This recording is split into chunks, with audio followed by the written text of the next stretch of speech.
Nguyễn Thị Diệu ở trại Phong Đức Trọng, xã Quảng Vinh.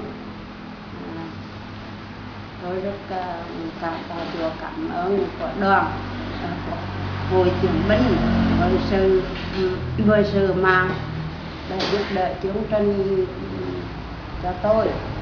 Là đúng căn bệnh của tôi lâm bệnh vào năm 2005.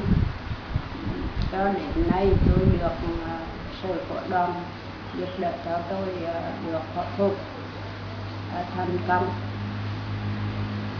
Tôi vào viện ngày 23 tháng 4 và đã phẫu thuật thành công. Tôi rất cảm ơn với đoàn và Hội Chiến binh giúp đỡ cho tôi một số tiền để cả phẫu thuật. Tôi rất chân thành cảm ơn và tôi là việc cảm tạ Chúa.